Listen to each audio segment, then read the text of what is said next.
Kaboshi anagabone senshoni Ichikitanga chirumanda kamurugo mukwa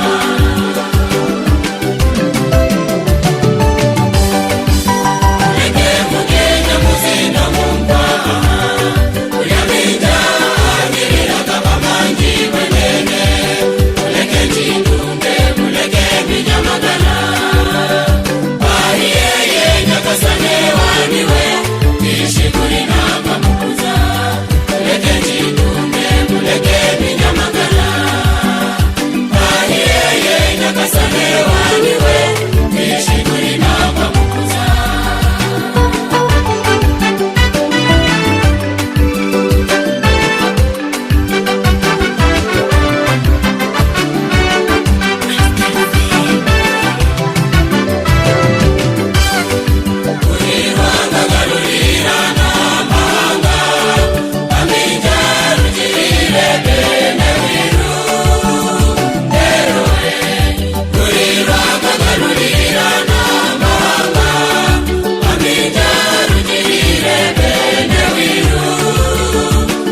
Christophe Monzihirwa Mwenengabo, né le 1er janvier 1926 à Buhale, au Kivu, République démocratique du Congo, est mort assassiné le 29 octobre 1996 à Bukavu, RDC. Christophe Monzihirwa est un prêtre jésuite congolais, professeur de sciences sociales puis supérieur provincial des jésuites du Congo. Il devient évêque de Kasongo en avril 1990, puis archevêque de Bukavu en 1994.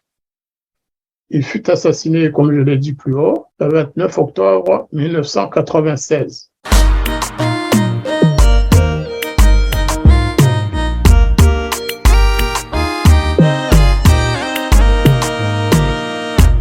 Monzihirwa étudia d'abord à l'école paroissiale et à l'école normale avant d'entrer au petit séminaire de Mugeri, où il suivit les cours d'humanité gréco-latine.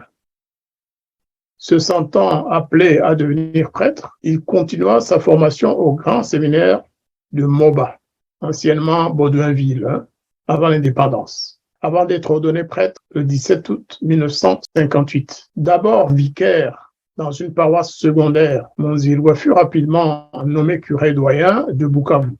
Cependant, attiré par la vie religieuse et la spiritualité ignatienne, il renonça à ce poste et entra dans la compagnie de Jésus le 7 septembre 1963. Étant déjà prêtre, le jésuite eut une formation raccourcie. Les 2 ans de noviciat furent suivis d'une formation complémentaire philosophique et théologique, d'abord au Scholastica de Kimwenza près de Kinshasa et ensuite à Louvain en Belgique. Après un bref passage à Bukavu pour relancer le collège Al-Fadjiri, ex-Notre-Dame de la Victoire, dévasté par la rébellion katangaise, il retourne en Belgique pour une licence en sciences sociales. Cela s'est passé en 1967, où il a fini en 1969, à l'Université catholique de Louvain. Rentré au Congo, Monzihirwa s'occupe d'abord de la formation spirituelle et intellectuelle des jeunes jésuites, tout en étant aumônier de la paroisse universitaire de Kinshasa, poste qu'il occupait lors des contestations estudiantines de 1971, qui aboutirent à l'enrôlement forcé de centaines d'entre eux dans l'armée nationale. Par solidarité avec les jeunes, il se fit lui-même enrôler. En 1973, il travaille au Centre d'action sociale de Kinshasa et est animateur de l'association des dirigeants et cadres catholiques du pays. De plus en plus, il s'engage dans le domaine social. Il entreprend une thèse de sociologie à l'université de Lubumbashi en 1977, qu'il continuera à Louvain, en Belgique. En 1978, il est nommé recteur du Scholastica jésuite et philosopha Saint-Pierre Canisius de Kimwenza, près de Kinshasa. 2 ans plus tard, en 1980, il est supérieur provincial des jésuites d'Afrique centrale. Son mandat de 6 ans à peine terminé, Monzihirwa est choisi comme évêque coadjuteur du diocèse de Kasongo en 1986. 4 ans plus tard, en 1990, il succéda à Pirigisha. Les temps sont troubles et la situation difficile dans la région des Grands Lacs à ce moment-là. Tout en gardant sa charge à Kasongo, Monzihirwa est également nommé administrateur puis archevêque du diocèse de Bukavu en 1994. Comme archevêque de Bukavu, il participe au synode spécial sur l'Église en Afrique, réuni par Jean-Paul II à Rome en avril-mai 1994. À son arrivée de Rome, il doit faire face à la tragédie de centaines de milliers de personnes qui arrivent au sud Kivu, chassées du Rwanda par le génocide. Toute la région est alors déstabilisée et échappe au contrôle des autorités civiles.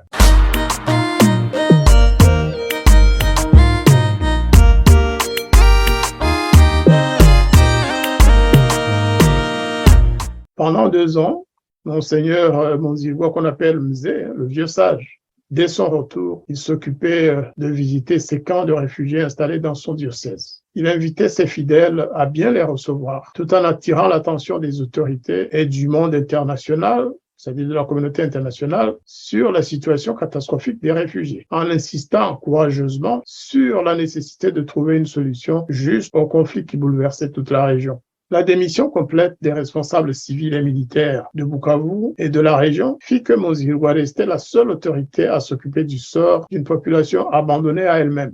plus particulièrement lors de l'attaque de la ville de Bukavu et le début des massacres des réfugiés Hutus au sud Kivu en RDC, ex-Zaïre, par l'armée de Paul Kagame. Les responsables du Haut Commissariat des Nations Unies pour les réfugiés, HCR, avaient plié bagage bien avant le mois d'octobre 1996. Et l'attaque de la RDC, ex-Zaïre, était imminente. La première victime de cette attaque fut Monseigneur Christophe Monzihirwa.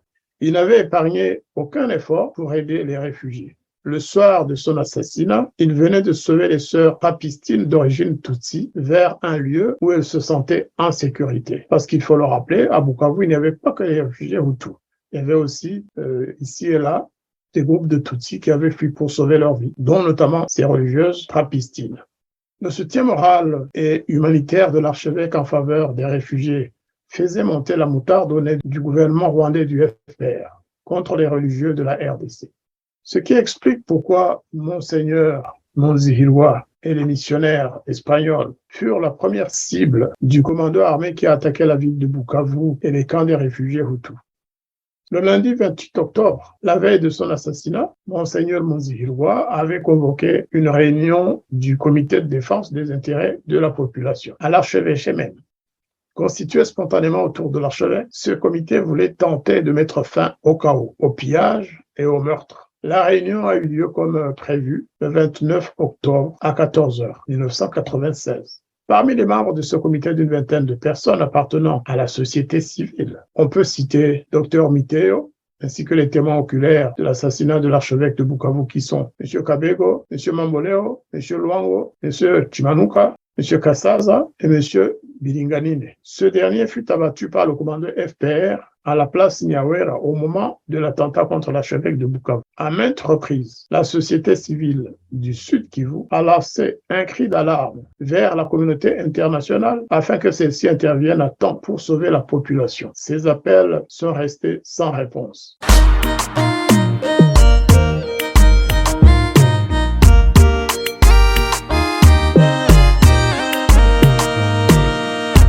Comme le décrivent notamment Dr Bruno Miteo, les missionnaires occidentaux résidant à Bukavu, les différents rapports des ONG et de la société civile, la situation était grave et dangereuse. Les infiltrations armées à partir du Rwanda voisin et dans la ville de Vira se faisaient désormais au grand jour.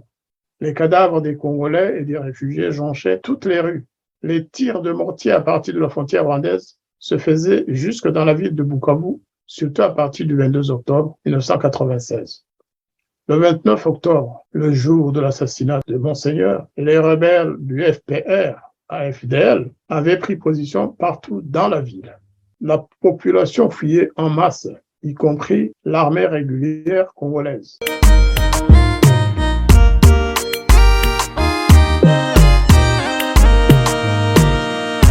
Le message écrit de l'archevêque montre qu'il avait l'intention de demander à la population de ne pas déserter la ville et les villages, et surtout de solliciter pour la population congolaise et des réfugiés rwandais et burundais une intervention humanitaire urgente.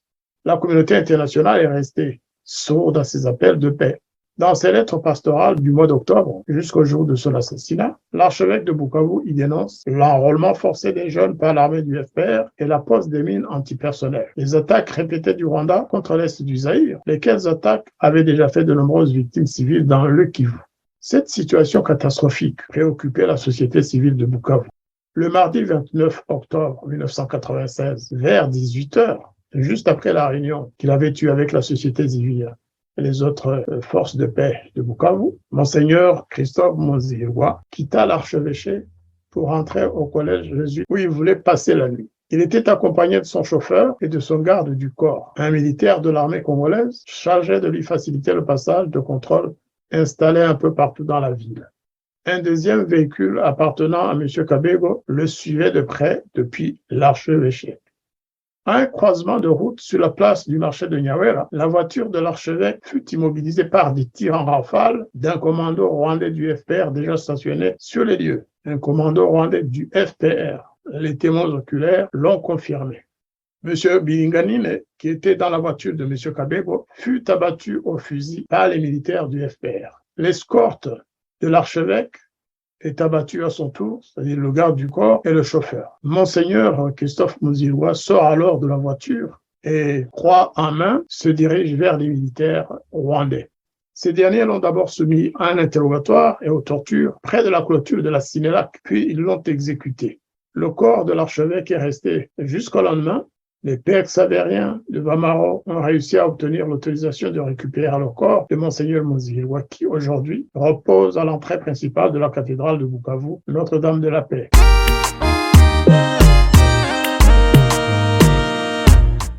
L'inhumation eut lieu le 31 octobre 1996, le jour même de l'attentat commis par le même commando FPR contre 4 missionnaires espagnols de Bugobe, en RDC, appartenant à la congrégation des frères maristes. J'aimerais ici ajouter le témoignage d'une personne qui a bien suivi les circonstances de l'assassinat de Monseigneur Muzihirwa. Je lis le témoignage exact sans en changer une virgule. Les assassins du prélat sont notoirement connus. Pourquoi Kabila n'a-t-il pas émis des mandats internationaux contre les assassins d'un religieux congolais? Si Kabila a volontairement observé le silence, pourquoi les associations congolaises de défense des droits de l'homme n'ont-elles pas agi? Là, je pense que le témoin exagère peut-être, parce qu'effectivement, il y a eu un courant d'action pour réclamer la justice et la vérité sur l'assassinat de Monseigneur Muzihirwa. Je poursuis la lecture de son témoignage. Il convient de rappeler que le donneur d'ordre de l'assassinat de Monseigneur Muzihirwa Christophe est le général Paul Kagame. Cela n'est plus à prouver. Les informations qui ont été fournies par les ex-soldats du FPR sous le commandement de Kagame sont limpides. En effet, les assassins ont découpé Monseigneur en morceaux et ils l'ont déposé ensuite devant la cathédrale de Bukavu. En parler, c'est bien, mais agir, c'est encore mieux. C'est-à-dire tout mettre en œuvre pour que les assassins répondent de leurs actes. C'est une question de justice.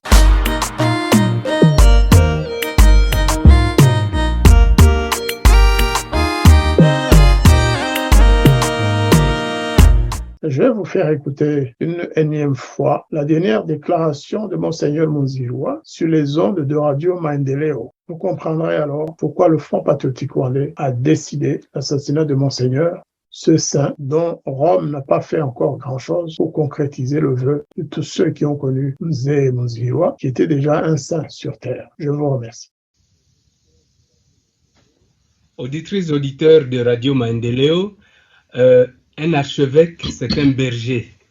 Et en période de guerre, un bon berger ne doit pas s'éloigner de ses brebis.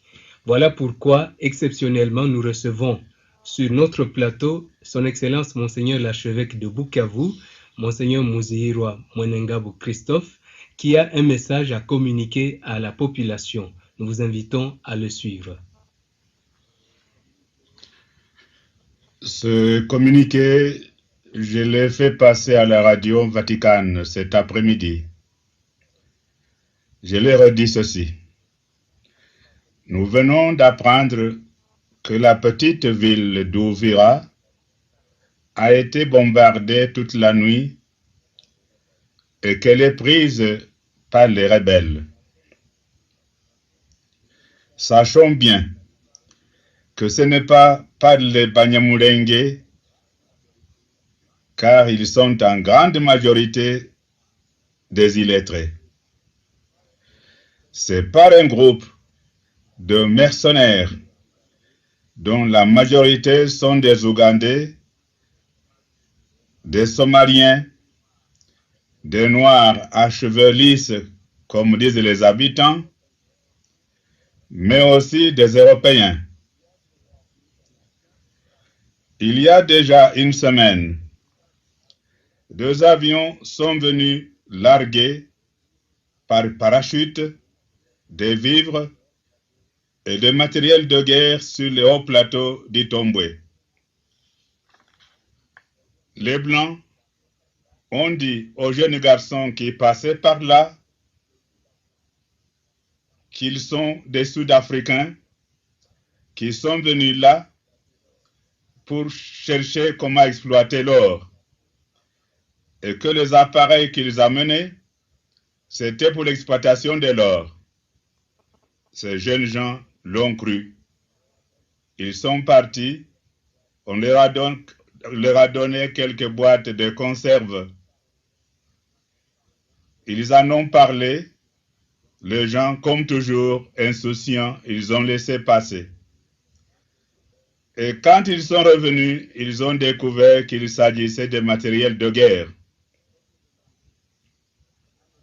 On peut se demander comment les Banyamulenge, Zaïrois comme nous, d'un coup, ils ont un matériel sophistiqué de bombardement, de lance-roquettes, etc. Alors, le monde international doit le savoir qu'il ne s'agit pas de Banyamulenge, mais des mercenaires engagés par le Rwanda, le Burundi, et appuyés par les lobbies internationaux qui se moquent du Zaïre, qui détournent le message et qui annoncent toujours que les Rwandais ont déjà pris telle ville alors qu'ils sont loin de là pour provoquer une panique. Les gens commencent à fuir, abandonnent les lieux et les autres arrivent dans un endroit désert. Alors ils sont maîtres de tout. C'est pour cela que je vous dis, frères, n'abandonnez pas Bukavu, restez ici, c'est chez vous. Cette terre est à vous, elle est de nos ancêtres, nous ne pouvons pas l'abandonner et fuir. Nos militaires ont trompé les gens de Nyangezi, leur disant de fuir, parce qu'eux-mêmes fuyaient. Alors, les militaires ont une responsabilité aussi. Eux qui doivent nous encourager à lutter avec eux, c'est eux maintenant qui nous demandent de fuir. Ils nous demandent d'ailleurs pour que lorsque nous fuyons, ils reviennent piller nos maisons vides d'occupants. Nous demandons à nos militaires, surtout ceux qui sont à Bagira, qui ont fui les camps, qui ont fui le front, qui viennent maintenant agresser les habitants qu'ils doivent défendre. Nous sommes leurs frères et ce qu'ils font en nous agressant, en nous pillant, en nous frappant, ça ne leur apporterait pas bonheur. Que les habitants de Bukavu soient fermes, qu'ils ne se laissent pas intimider par l'approche des étrangers, qu'ils résistent aussi à ces mercenaires qui sont des Zaïrois, qui sont en train de nous exploiter, qu'ils soient prêts à aider des bons militaires courageux. Et je demande à nos jeunes gens qui ne se laissent pas tromper par ce qu'on dit qu'on va les vacciner, qu'ils seront invulnérables. Les Mlele ont été abattus ici à Bukavu en 1964. Comment? Maintenant, on peut encore vous dire qu'en vous vaccinant, vous ne pourrez pas être blessé. Ceux qui vous disent cela voudraient se servir de vous comme des boucliers. S'ils sont courageux, qu'ils avancent et que vous l'accompagniez, et pas vous mettre devant pour être tué à leur place. Je dis à nos frères Tutsis qui sont au Rwanda, nous les avons hébergés depuis 1959 comme réfugiés. Nous les avons instruits, nourris, et maintenant, eux nous payent par des bombardements en voulant nous tuer avec les réfugiés.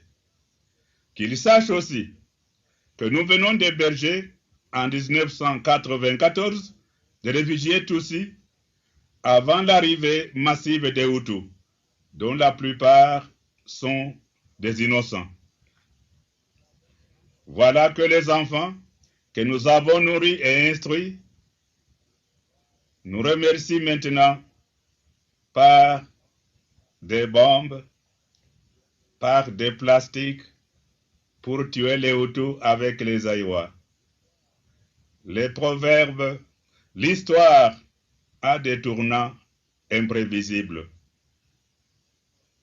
Un proverbe dit qu'il n'est pas malin celui qui crache dans la source où il vient d'étancher sa soif, car il se fera qu'ils doivent retourner. Nous disons à nos frères Tutsis de Rwanda qu'un remerciement qu'ils nous font n'est pas pour leur bonheur, ni pour le nôtre. Nous les pardonnons d'avance parce qu'ils ne savent pas ce qu'ils font. Mes bien chers frères bucaviens, je vous invite à ne pas vous venger sur les innocents aussi qui sont parmi nous. Non. Ceux qui ont envie de se battre, qu'ils aillent au front. Ils n'ont pas fait le brave ici parmi nous. Dieu protège toute vie de tous les peuples. Et il ne voudrait pas qu'on tue des innocents, surtout pour des intérêts matériels. J'invite encore les parents à dire à leurs enfants qu'ils ne se laissent pas embrigader dans le pillage.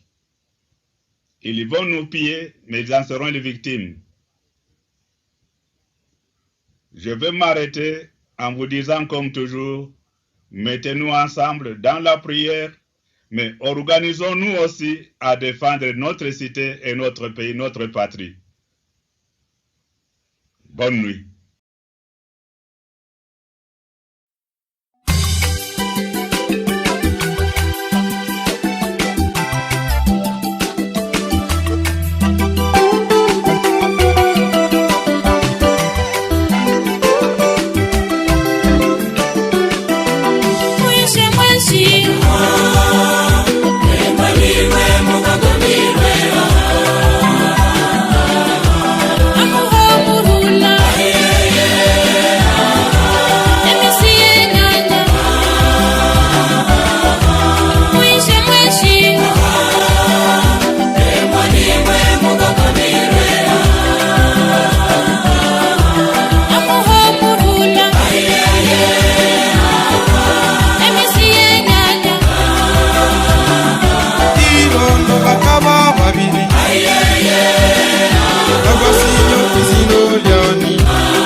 ire mbinguni kulu. Chichikitanga chirumanda kamuvugo mukwa. Chichikitanga chirumanda kamuvugo mukwa.